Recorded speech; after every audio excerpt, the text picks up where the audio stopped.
Mental Health Awareness Week is happening this month. In fact, Mental Illness Awareness Week runs October 4th through the 10th. And there's still, unfortunately, such a stigma around mental illness. And my next guest lives in that stigma because he loves his wife diagnosed with bipolarity. I'll let him share the story, and we are going to get into what made him write his new memoir, Unglued, A Bipolar Love Story. Jeffery Zuckerman, thanks so much for being with us on Real Talk with Roshini today. Hi, Roshini. Thanks for having me.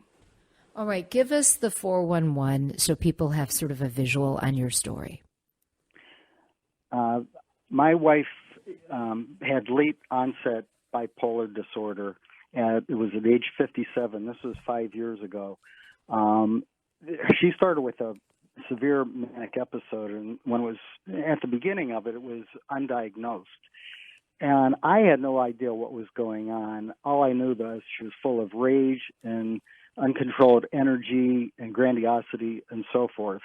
And she took out a lot of the rage on myself, and I started becoming unglued myself. So the title of the book, Unglued, A Bipolar Love Story, not only was our marriage becoming unglued, so was I. And I'll say quickly that there are a lot of books out there about bipolar, a lot of good books, a lot of terrific memoirs. There was only one written by somebody whose wife had a mental illness, but it was about his wife, and it wasn't about himself. And I really needed something that told me what the spouse or other family member is going through. So I ended up writing that book myself. Yeah, and you really had other people in mind as you are trying to help them on that journey of being, whether it's a caregiver or a loved one, a spouse, a sibling, a child of someone with a mental illness. And I know that you are definitely passionate about being an advocate against the stigma of mental illness. And why do you think in 2020, Jeffery, that this stigma still lives on? It's because I think we don't talk about it enough. In my own experience, as an example, there was a time that I went around, I had to decide how much do I tell people about my wife's illness. And there was a lot of yelling and screaming. People kind of knew, my closest friends knew, but it's just unlike a physical illness. You don't tell people about it because of the stigma. And no one talks about, so I had to decide, how do I do that and respect my wife's and honor her privacy, and at the same time break down some of those barriers, because I needed help too. And as an example, I ended up going to my neighbors' houses. And we have terrific neighbors. We live in Minneapolis, great neighbors. And I told the story, neighbor by neighbor. And I was amazed by the compassion and how many people, and we've lived here a long time, how many people have somebody in their own lives, in their own families or extended families with a mental illness. And you think you know something about people, and then you find that out because no one is willing to talk about a brain illness as compared to a physical illness. Right, and that's just the thing, right? It's not like your wife chose this upon herself or wanted this for her and for you. It happens just like a cancer could happen or any other kind of illness can happen. So what's your advice, Jeffery, for helping people, first of all, the people that may find themselves, thinking they might have a mental illness and need to get some help? What's your advice to them, first of all, for going and seeking the diagnosis and some help for it? Yeah, it's in some ways it's an easy question. It's, talk to your doctor. Sure, talk to your doctor and let your doctor know. In the real world, people don't necessarily want to talk to their doctor about it. And in the case of some mood disorders, you're not aware that you have an illness, and it's not denial. You're just not aware of it. For sure, that's with mania.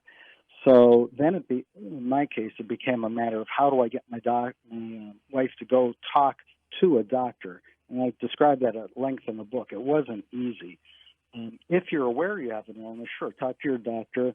And there are so many good resources around the state that you can seek out help from.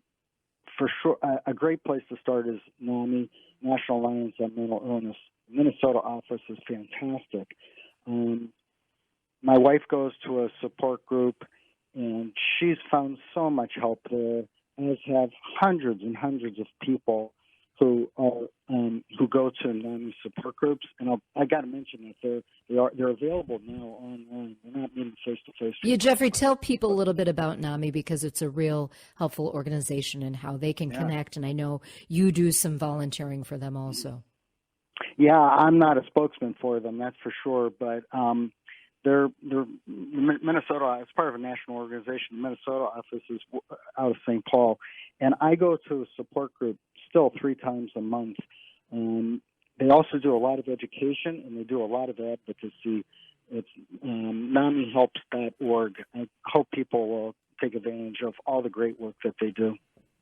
I'm talking with Jeffery Zuckerman. His new memoir, Unglued, a Bipolar Love Story, talks about the harrowing 5-year ride that began months before his wife was diagnosed with late-onset bipolar disorder. And as Jeffery has described, she was 57. So just because you get into your 50s or your 60s and mental illness has not been part of your life, let's hope it isn't, but it could be. So it's important to keep vigilant.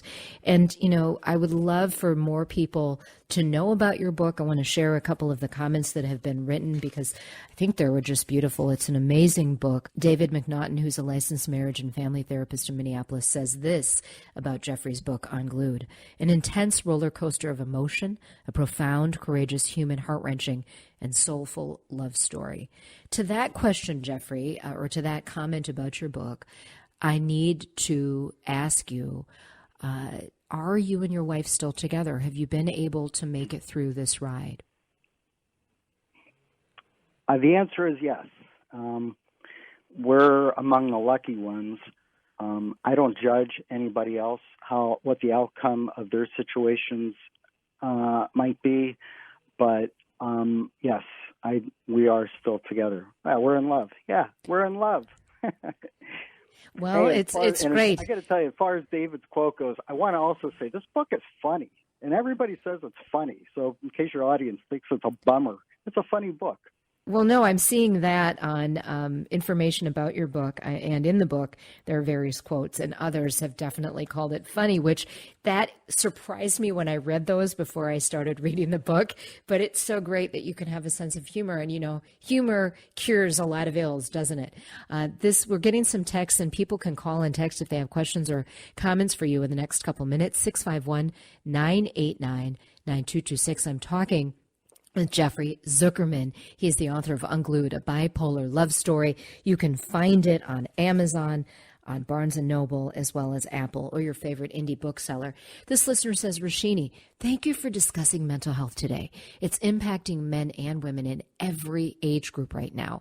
There could be underlying depression and mood disorders that were only further impacted by stress, job loss, grief, isolation, general health, and all of the COVID risks. So true. And this person is texting in this: great resources available for parents of children under 5. Wow. It impacts dads and moms, and that's at redleaffamilyhealing.org. Thank you for that, listeners. It's so great to get your input on this. That's another piece of this year, right? 2020. Now, your wife was diagnosed long before 2020, but what insight can you give us, Jeffrey, about how this year of crazy headlines and just major turmoil across all sectors can play in if someone is dealing with a mental illness? My wife's been stable now for a year. And in a weird way, we haven't been as affected since the pandemic started as a lot of people are. And that includes job loss, and we're both retired or semi-retired, so that hasn't added to the stress. but the CDC reported in June that the number of people facing some kind of mental or behavioral problem now it's 40% of Americans as of Wow. June. The standard number that we'd always used was 20%. 20% of Americans have some degree of a mental illness. 40%, and I always say 100% of the people who live with or love someone or friends with someone with a mental illness are affected by that mental illness. Wow. And that, I mean, it's so true. How can you not be, right? I mean, it is so true. Well, Jeffery, it is just a pleasure and an honor to have you on today. And again, I want to remind people, as Jeffrey's reviewers, as well as he on this show, have said, there is humor in this book, Unglued, a Bipolar Love Story. Get it as a gift for those in your life who could really use some healing. Read it yourself. And there was a void, Jeffery, as you say, for people out there in materials as far as how does that loved one, that spouse, deal with, because you were on the journey with your partner when this happens to them. So thank you so much for being on, and I hope you stay with us and come back, and good luck with your work with NAMI also. Thank you so much, Roshini. It's been a pleasure. All right. We're going to take a quick break here and then open up the phone lines again. But this listener says, please let Jeffery know to take it one day at a time. Knowing to expect the unexpected will serve him well. Keeping himself healthy and knowing his own limits or signs of caregiver fatigue is important too. Yes, and that's definitely something Jeffery gets into in the book. And what I found really interesting in chatting with him ahead of this conversation today, as well as the message from the book, is he really does implore caregivers and family members, you've got to take care of yourself first so that you are in a good position to help your loved one who may be dealing with a mental illness. So very, very important.